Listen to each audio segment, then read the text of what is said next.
ప్రభునందు ప్రియులైన మీకందరికీ యేసుక్రీస్తు ప్రభువారి నామములో శుభవందనాలు తెలియజేస్తూ ఉన్నాం.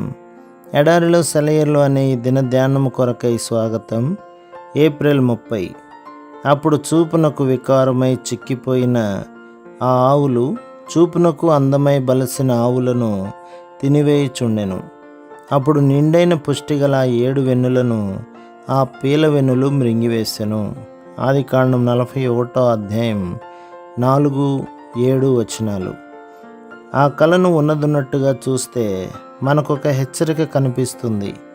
మన జీవితంలో అతి శ్రేష్టమైన సంవత్సరాలు, మంచి అనుభవాలు, సాధించిన ఘన విజయాలు, చేసిన అత్యుత్కృష్టమైన సేవ మొదలైన మంచి విషయాలను పరాజయాలు, వైఫల్యాలు, అప్రతిష్ట, దేవుని రాజ్యం పట్ల పనికిమాలినతనం మొదలైనవి మింగేసే అవకాశం ఉంది. వాళ్ళ జీవితాల్లో ఘన విజయం సాధిస్తారని అందరూ ఎదురు చూస్తే వాళ్ళు ఊహించలేనంత అట్టడుగుకు దిగజారిపోయిన సందర్భాలు ఉన్నాయి. ఆలోచిస్తే బాధేస్తుంది, కానీ ఇది నిజం.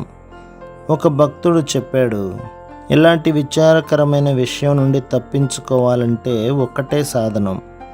ప్రతిదినం ప్రతి గడియ దేవునితో ఓ వినూత్నమైన తాజా సంబంధాన్ని తిరిగి కల్పించుకోవడం.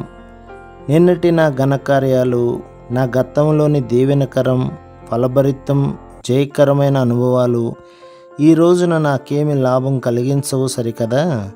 ఈనాటి పరాజయాలు వాటిని మింగేయవచ్చును కూడా.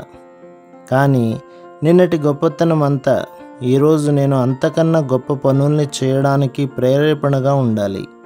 క్రీస్తుకు అంటుకట్టబడడం ద్వారానే నెలకొనే ఈ వినూత్నమైన తాజా సంబంధం మాత్రమే నా జీవితంలో నుండి చిక్కిపోయిన ఆవుల్ని, పేల వెన్నుల్ని దూరంగా ఉంచగలదు. ప్రభు మిమ్మును, మీ కుటుంబమును, మీ సంఘమును దీవించి ఆశీర్వదించునుగాక. ఆమేన్.